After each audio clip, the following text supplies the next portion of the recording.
بسم اللہ الرحمن الرحیم۔ محترم حضرات، حضرت یونس علیہ السلام کا واقعہ چل رہا ہے، تو قرآن کریم میں 6 جگہوں میں 6 صورتوں میں حضرت یونس علیہ السلام کا تذکر آیا ہے، جس میں 4 جگہ ان کا نام آیا، 2 جگہ ان کا لقب آیا، ذنون آیا، صاحب الحوت آیا۔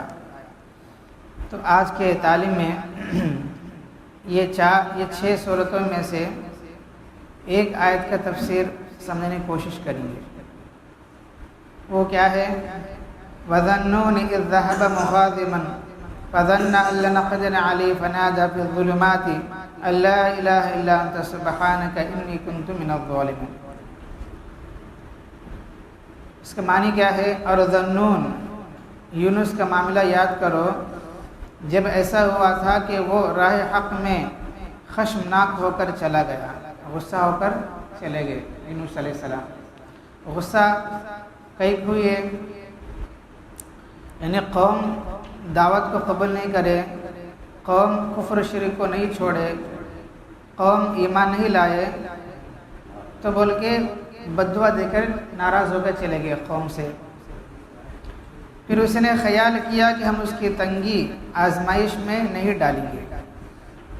کیا سمجھے؟ یونس علیہ السلام قوم سے ناراض ہو کر چلے گئے تھے، تو اللہ تعالیٰ اس کے بدلے میں مجھے کیا بھی تکلیف نہیں دیتے، مجھے کیا بھی آزماتے نہیں، کہ وہ سمجھے یونس علیہ السلام۔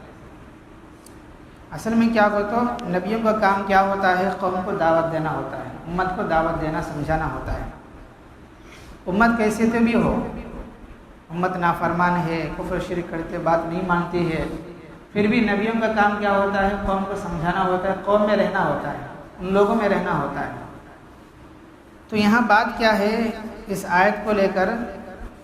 تو اس کے اندر یونس علیہ السلام قوم سے ناراض ہو کے چلے گئے۔ تو اس آیت کے مختلف تفسیریں بیان کرتے ہیں کتابوں میں۔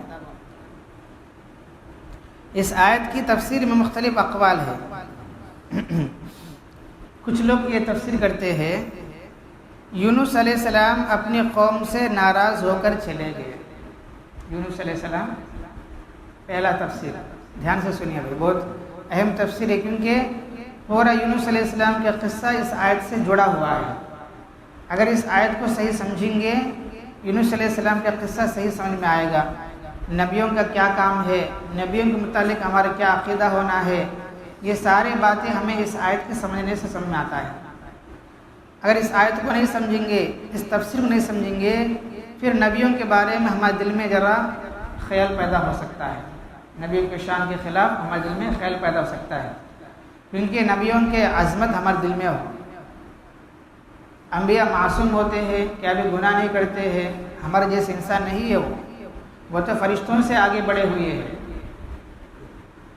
بظاہر انبیاء نبی انسان ہوتے ہیں، کھانا پینا سب بھی ہوتا ہے، لیکن ان کے صفات کے اعتبار سے وہ فرشتوں سے آگے ہیں، لہذا وہ معصوم ہوتے ہیں، کوئی گناہ نہیں کرتے ہیں۔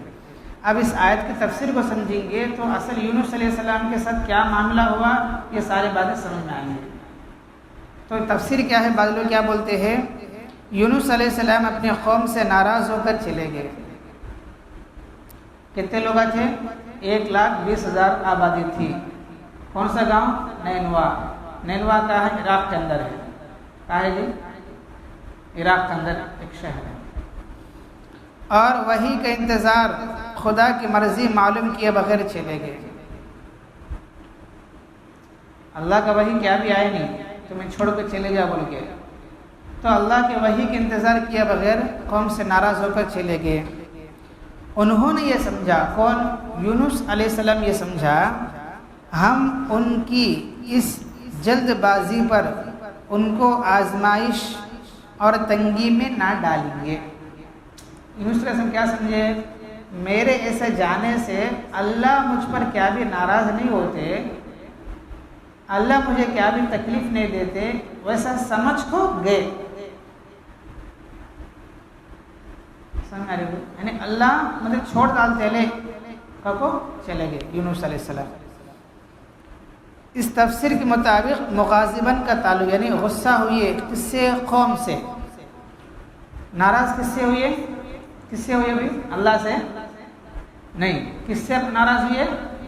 قوم سے. اس امت سے ناراض ہو کر چلے گئے. پہلی بات. اور لن نقدر علیہ کے معنی لن نزیق علیہ کے ہے، اور قدر بمعنی ضیق تنگی بکثرت مشتمل ہے. یعنی اللہ مجھے نہیں پکڑیں گے، اللہ میرے آزمائش نہیں کریں گے، اللہ مجھے تنگی میں نہیں ڈالیں گے، یہ سوچ کر چلے گئے. اللہ مجھے کیا بھی آزمائش میں نہیں ڈالیں گے، کیونکہ وہ سمجھتے ہوئے گئے اللہ چھوڑ ڈالتے لے. اللہ مجھے کیا بھی آزمائش امتحان میں نہیں ڈالتے ہوئے وہ سمجھ کو گئے. تو آگے فرما جمہور کا یہ قول ہے، اور ابن عباس، ضحاک، قتادہ، حسن رحمہم اللہ رضی اللہ عنہم سے یہی منقول ہے. ابن کثیر، ابن جریر رحمۃ اللہ علیہ کا بھی قول مختار یہی ہے. تو اکثر لوگ یہ تفسیر کرتے ہیں. یعنی اس تفسیر سے کیا معلوم ہوا؟ ناراض ہونا یہ قوم سے ہوئے. کس سے ہوئے؟ قوم سے ناراض ہوئے. دوسرا کیا سمجھے کہ اللہ میری آزمائش نہیں کریں گے کو سمجھے. پہلی بات. اب 2-3 تفسیریں ہیں، اگر اس کو ویسا سمجھیں گے تو کیا معنی آتا ہے سنیے. بعض مفسرین مغاضباً کی پہلی تفسیر کے ساتھ اتفاق رکھتے ہیں. بھلا کیا بولتے ہیں؟ مغاضباً سے تعلق قوم سے ناراض ہوئے، ٹھیک ہے، لیکن لن نقدر علیہ کے معنی میں قدر بمعنی تقدیر و قدرت لیتے ہیں. اب معنی کیا بڑھتا؟ اور یہ معنی کرتے ہیں یونس علیہ السلام نے سمجھا. کچھ لوگ کیا بولتے ہیں؟ یونس علیہ السلام قوم سے ناراض ہو کر چلے گئے اور یہ سمجھے ہم اس کو نہ پکڑ سکیں گے. معنی فرق ہے نہیں. پہلے معنی کیا آیا؟ انہوں نے یہ سمجھا کہ ہم ان کی اس جلد بازی پر ان کو آزمائش اور تنگی میں نہ ڈالیں گے. پہلا تفسیر سے کیا معلوم ہوتا ہے؟ اللہ تعالیٰ مجھے کیا بھی آزمائش میں نہیں ڈالیں گے کو ہے. دوسرے معنی کیا آتا ہے؟ انہوں نے سمجھا ہم اس کو نہ پکڑ سکیں گے، اللہ مجھے پکڑ سکتے نہیں کو معنی آتا ہے. یہ کون کرے؟ یہ عطیہ اوفی کا قول ہے، ایک مفسر ہے. انہوں یہ تفسیر کرتے ہیں مگر اس تفسیر پر یہ اشکال وارد ہوتا ہے، ایسا عقیدہ تو کفر ہے. یعنی اللہ ہر ایک کو پکڑ سکتے ہیں. اب یونس علیہ السلام کیسے سمجھے اللہ مجھے نہیں پکڑ سکتے؟ لہذا ایسا تفسیر کرنا صحیح نہیں ہے. سمجھ میں نہیں بھائی؟ اللہ مجھے نہیں پکڑ سکتے ایسا تفسیر کرنا غلط ہے، کیونکہ یہ کفر ہے. اللہ تو ہر چیز پر قادر ہے، کن فیکن کے مالک ہے. اللہ کے لیے کیا مشکل نہیں ہے؟ اللہ ہر چیز کر سکتے ہیں. جاندار سے بے جان، بے جان سے جاندار کر سکتے نا. تو یہاں جو ہے قدر کا معنی اگر تقدیر و قدرت لیتے ہیں تو معنی کیا آتا ہے؟ انہوں نے سمجھا ہم اس کو نہ پکڑ سکیں گے. یہ معنی غلط ہے، یہ معنی غلط ہے. فرسٹ میں اس میں کیا آیا؟ جمہور کا قول میں کیا آیا؟ میں یہاں سے جلدی نکل جا رہا ہوں کہ اللہ میری کیا بھی آزمائش نہیں کریں گے کو وہ معنی اچھا ہے. یہ معنی کیا آتا ہے؟ انہوں نے سمجھا اللہ مجھے نہیں پکڑ سکیں گے. یہ کیسا ہوتا ہے؟ اللہ تو ہر چیز کو پکڑتے ہیں، دیکھتے سنتے ہیں. تو لہذا یہاں معنی یہ کرنا پڑتا ہے. اب اس کا جواب بھی دیتے ہیں، اس اشکال کا جواب بھی دیتے ہیں. وہ کیا ہے بھئی؟ وہ نبی ہے، انبیاء ہے، رسول ہے، ان کا معاملہ کیا ہے؟ عام لوگوں سے الگ ہوتا ہے. ہمیں کیا ہے؟ معاملہ رکھنا ہے. ہمارے ساتھ اللہ کا معاملہ الگ ہوتا ہے، نبیوں کے ساتھ اللہ کا معاملہ الگ ہوتا ہے. اس کا سے بولتے نہیں اگر پیٹ کا بچہ روئے تو پیٹ کا بچہ روئے تو پیٹ میں درد، دوسرا بچہ روئے تو سر میں درد. اگر ہمارا بچہ روئے تو دل میں دکھتا، اور دوسرے کا بچہ روئے تو کیا ہے؟ سر میں دکھتا. ویسا کہ بندوں کا تعلق اللہ سے الگ معاملہ ہے اور نبیوں کے ساتھ الگ معاملہ ہے. تو یونس علیہ السلام کیا سمجھے کہ میں تو پیغمبر ہوں، میں تو اللہ کے رسول ہوں، نبی ہوں، میں ایسا جانے سے اللہ مجھے کیا بھی نہیں پکڑتے، وہ ایسے سمجھ کو گئے کہ انہوں تفسیر کا جواب دیتے ہیں، اس اشکال کا جواب دیتے ہیں۔ دوسرا قول جیسا کہ آدم علیہ السلام ہے، نوح علیہ السلام ہے، داؤد علیہ السلام، سلیمان علیہ السلام، دیگر انبیاء کے واقعات مذکورہ قرآن میں اس کے شاہد ہیں۔ تیسرا تفسیر کیا کرتے ہیں بھائی؟ تیسرے کرتے ہیں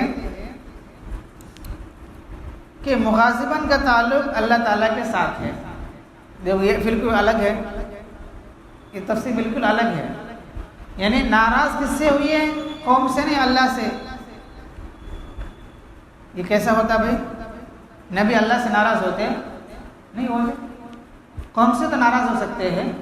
تو یہاں کچھ لوگ یہ تفسیر کرتے ہیں مغاضباً کا تعلق قوم سے ہے، قوم سے نہیں بلکہ اللہ تعالیٰ سے ہے۔ جب یونس نے یہ دیکھا کہ عذاب کی مدت پر عذاب نہیں آیا تو اس بات پر ناراض ہو کر چلے گئے کہ اللہ تعالیٰ نے مجھ کو قوم کے سامنے جھوٹا بنا دیا۔ لیکن یہ معنی ہرگز صحیح نہیں، اس لیے کہ جب یہ بات سب کے نزدیک تسلیم شدہ ہے کہ یونس علیہ السلام اپنے قوم سے ناراض ہو کر عذاب کی پیشن گوئی کر کے نینوا سے چلے گئے تھے، پھر اس صاف معنی کو چھوڑ کر ایک بے سند قصہ اس میں اور اس طرح اضافہ کرنا کہ وہ نینوا کی بستی سے نکل کر 6 دن جنگل میں مقیم رہے تاکہ قوم کی ہلاکت کا حال معلوم کرے۔ جب شیطان نے پیر ضعیف کی شکل میں آ کر عذاب ٹل جانے کی اطلاع دی تو اللہ تعالیٰ سے خفا ہو کر چل دیے۔ پھر کشتی کا واقعہ پیش آیا، قطعاً درازکار اور بے محل ہے۔ یعنی انہوں کیا بولتے گا تو یونس علیہ السلام قوم کو بد دعا دیے کہ اللہ کا عذاب آئے گا، کو جنگل میں چلے گئے۔ کہاں گئے جی؟ کشتی چڑھنے واسطے گئے، جنگل میں چلے گئے، وہاں 6 دن رہے، دیکھتے رہے کہ اللہ کا عذاب آئے گا بول کے وہ انتظار میں جنگل میں تھے، لیکن 6 دن میں اللہ کا عذاب آیا نہیں۔ تو شیطان کیا ہے؟ ایک بڈھا آدمی کی شکل میں یونس کے پاس آیا اور کہا کہ حضرت آپ نے تو قوم کو بد دعا دیا لیکن عذاب نہیں آیا۔ کیونکہ شیطان بڈھے کی شکل میں آ کر یونس کو بتایا۔ اب یونس علیہ السلام کہتے ہیں قوم اب اللہ سے ناراض ہوئے، کہیں کو میں بد دعا دیا قوم کے واسطے، اللہ عذاب کہیں کو لائے نہیں۔ کہو اللہ سے ناراض ہو کر چلے گئے۔ کہو کچھ لوگ تفسیر کرتے ہیں یہ تفسیر بھی غلط ہے۔ بتاؤ نبی اللہ سے کیسے ناراض ہوتے؟ قوم سے تو ناراض ہو سکتے ہیں لیکن اللہ سے ناراض نہیں ہو سکتے۔ لیکن کچھ لوگ یہ واقعے کو سامنے رکھ کے تفسیر ایسا کرتے ہیں۔ پورے 3 تفسیریں ہوئی ہیں۔ آخری تفسیر حضرت شاہ عبد القادر نور اللہ مرقدو نے اس موقع پر موزل قرآن میں جو تحریر فرمایا وہ سب تفسیروں سے جدا روشن پر مبنی ہے۔ ان کے نزدیک مغاضباً کا تعلق قوم اور اللہ تعالیٰ دونوں سے ہے۔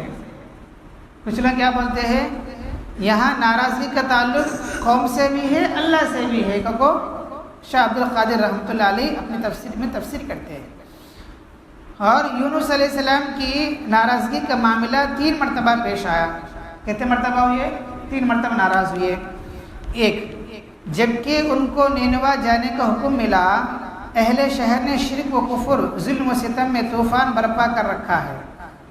جب اللہ نے فرمایا کہ یہ یونس تم نینوا چلے جاؤ، وہاں لوگوں کو دعوت دو، جب یہ وہاں پہنچے وہاں کے لوگ کفر شرک مبتلا تھے، اس سے بھی ناراض ہوئے یونس علیہ السلام۔ دوسرا جب وہ قوم میں رہ کر سمجھاتے رہے، انہوں نے کسی طرح مان کر نہ دیا تو عذاب کی پیشن گوئی کر کے ناراض ہو کر چلے گئے دوسری مرتبہ۔ تیسرا جبکہ ان کو یہ اطلاع ملی عذاب نہیں آیا، مجھ کو جھوٹا سمجھا جائے گا۔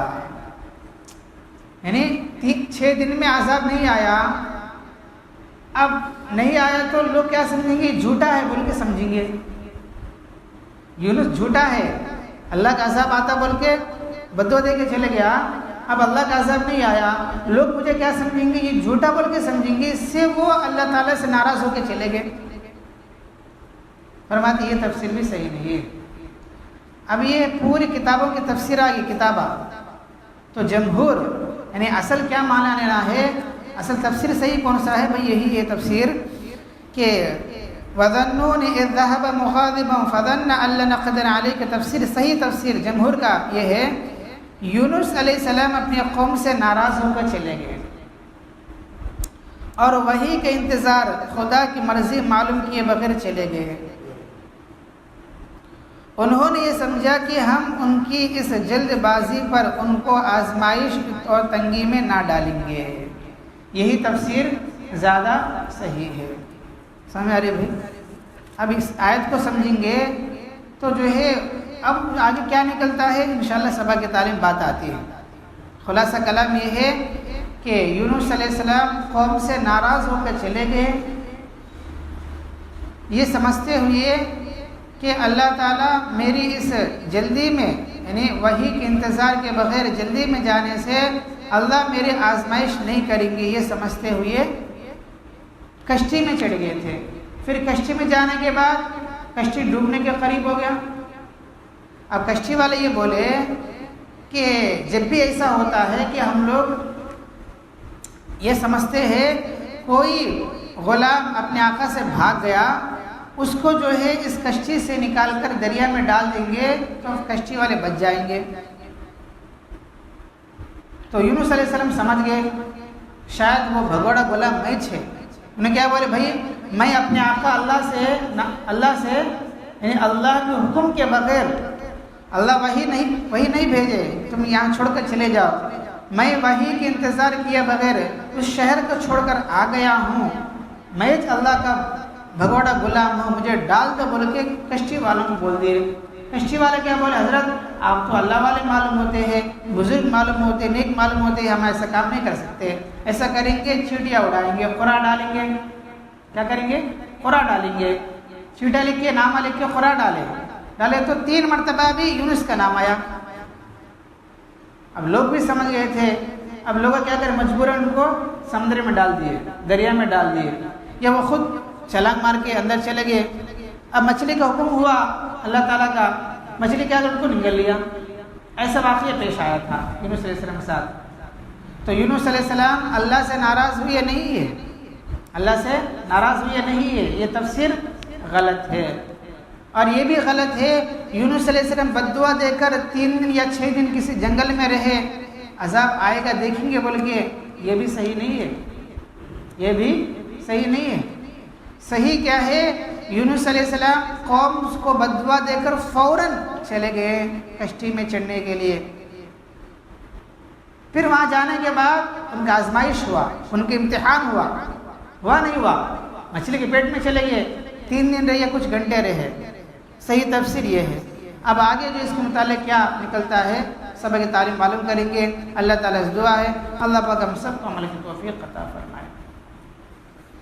الحمد للہ رب العالمین، اللہم انت السلام ومنک السلام تبارکت یا ذا الجلال والاکرام، رب اعنی علی ذکرک وشکرک وحسن عبادتک، لا الہ الا اللہ وحدہ لا شریک لہ، لہ الملک ولہ الحمد وہو علی کل شیء قدیر، اللہم لا مانع لما اعطیت ولا معطی لما منعت ولا ينفع ذا الجد منک الجد، اصبحنا واصبح الملک للہ رب العالمین، اللهم إنا نسألك الخير من هذا اليوم وفتحه ونصره ونوره وبركته وهداه، ونعوذ بك من شر ما فيه وشر ما بعده، سبحان ربك رب العزة عما يصفون وسلام على المرسلين والحمد لله رب العالمين۔